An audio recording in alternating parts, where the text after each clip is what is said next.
5 নম্বরে বলা হচ্ছে একটি পোশাক কারখানার শ্রমিকদের দৈনিক মজুরির গণসংখ্যা নিবেশন সারণী দেওয়া হলো।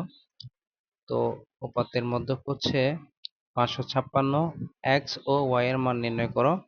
কারখানায় শ্রমিকদের মোট সংখ্যা হচ্ছে 120 জন। তো এখানে আমাদের সুবিধার জন্য আমরা 556 ধরে অঙ্কটা করেছি, যেহেতু 525 ধরে অঙ্কটা করলে অঙ্কটা সঠিকভাবে আসে না, তাই। আচ্ছা, তো এইখানে আমাদের এই চার্টটা দেওয়া আছে, এই সারণীটা দেওয়া আছে। তো আমরা সমাধান করবো এভাবে। তো যেহেতু আমাদের এখানে 120 জন দেওয়া আছে, তাহলে শ্রমিকের সংখ্যা হচ্ছে এখানে n সমান হচ্ছে 120 জন হবে। এখানে n সমান 120 জন হবে। তো এখানে আমরা সব সংখ্যা যোগ করব, যোগ করে 120 দেব। এখান থেকে আমরা y এর মানটা এখানে বের করব। তো y টা যদি আমরা এখানে রাখি, তাহলে x এদিকে চলে যাবে, 71 এদিকে চলে যাবে। তো যাওয়ার পর তাহলে এদিকে গেলে মাইনাস হবে, দুটোটাই মাইনাস হবে। তো মাইনাস হলে এখানে আমরা যোগ বিয়োগ করে তাহলে আমরা এটা পাবো, 50 মাইনাস এক্স। তাহলে এটাকে আমরা 1 নং সমীকরণ ধরবো। এরপর আমরা মধ্যক নির্ণয়ের জন্য নিম্নোক্ত একটা সারণী তৈরি করি। তো সারণীটা হবে এভাবে। তো এখানে দৈনিক মজুরি থাকবে, এখানে শ্রমিকের সংখ্যা থাকবে, শ্রমিকের সংখ্যা হচ্ছে বা গণসংখ্যা FI, এখানে থাকবে ক্রমযোজিত গণসংখ্যা। তো আমরা ক্রমযোজিত গণসংখ্যা কিভাবে বের করব? এখানে ক্রমযোজিত গণসংখ্যা বের করব এভাবে, আমরা প্রথমে 12 আছে, এখানে 12টা বসাই দিব।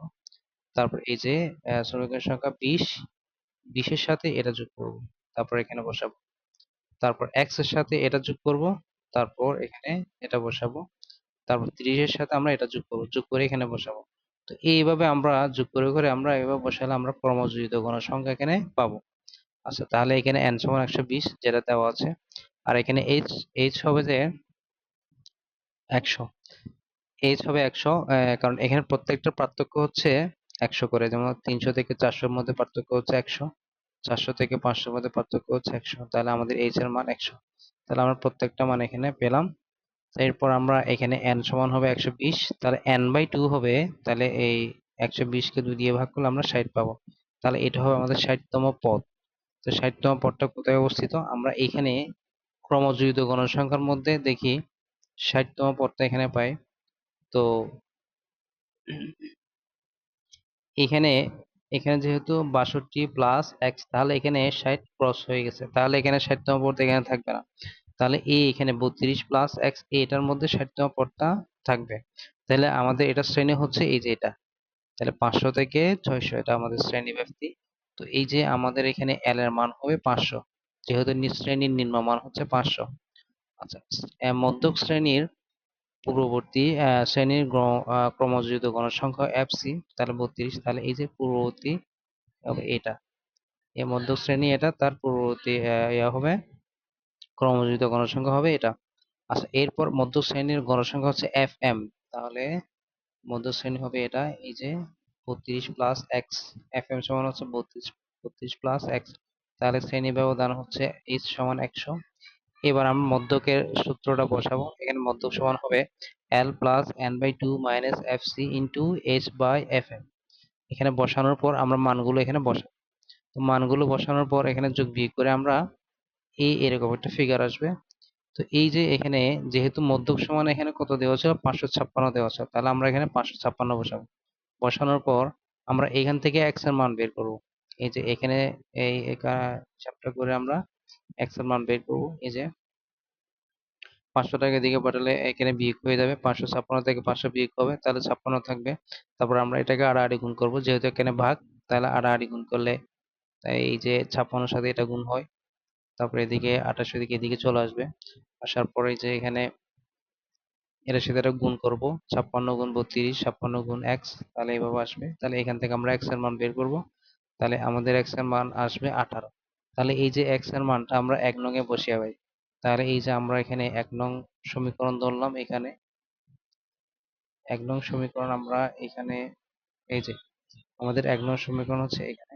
তাহলে আমরা এখানে এক্স এর মান 18 বসালে ওয়াই এর মান পাবো। সো আমরা এক্স এর মান এবং ওয়াই এর মান এখানে পেয়ে গেলাম। তাহলে এই যে এক্স এর মান যদি আমরা এখানে 18 বসাই, তাহলে ওয়াই মান পেয়ে, সুতরাং আমাদের এক্স এর মান হবে 18 এবং 31, এটাই। তো 6 নম্বরে বলা হচ্ছে একটি স্বাস্থ্য কেন্দ্রের 100 রোগীর বছরে দেওয়া আছে। তো শ্রেণীব্যক্তি ও ক্রমযোজিত গণসংখ্যার তালিকা থেকে শ্রেণী অনুসারে রোগীর সংখ্যা নির্ণয় করো। তাহলে আমরা এখানে এই সারণীটা এখানে থাকবে এভাবে।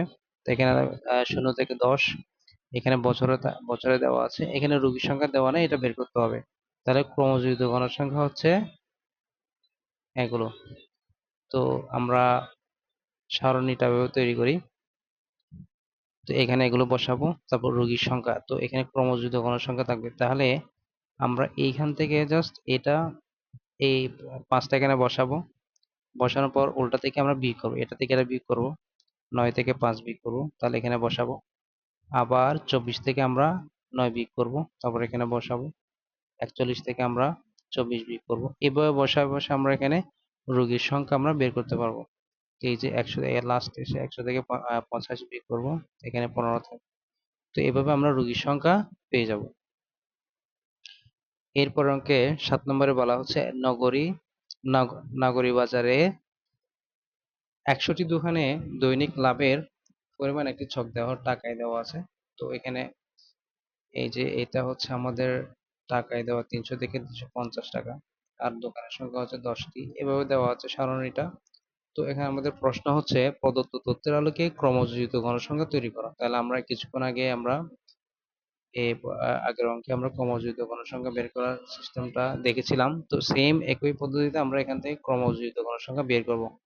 প্রথমে এটা 10টা বসাবো, তারপর এইভাবে যোগ করব। তাহলে 16-র সাথে এটার সাথে এটা যোগ করব, এটার সাথে এটা যোগ করব, তারপর এটার সাথে এটা যোগ করব, এটার সাথে এটা যোগ করব। তো যোগ করে করে আমরা এখানে সব সংখ্যা পেয়ে যাব, ক্রমযোজিত গণসংখ্যা পেয়ে যাব। এটাই হবে আমাদের সমাধান। খ নম্বরে বলা হচ্ছে কতগুলো দোকানে দৈনিক 500 টাকার কম লাভ হয়। দৈনিক 500 টাকার কম লাভ হয়। তাহলে আমরা ক হতে পাই, এটা হচ্ছে 450 থেকে 500 শ্রেণীর ক্রমযোজিত গণসংখ্যা হচ্ছে 76। এই যে আমরা ক হতে পাই, এই যে এই 450 থেকে 500 শ্রেণীর ক্রমযোজিত গণসংখ্যা হচ্ছে 76। তো 76টি দোকানে দৈনিক 500 টাকা কম লাভ, এটাই হবে আমাদের সমাধান।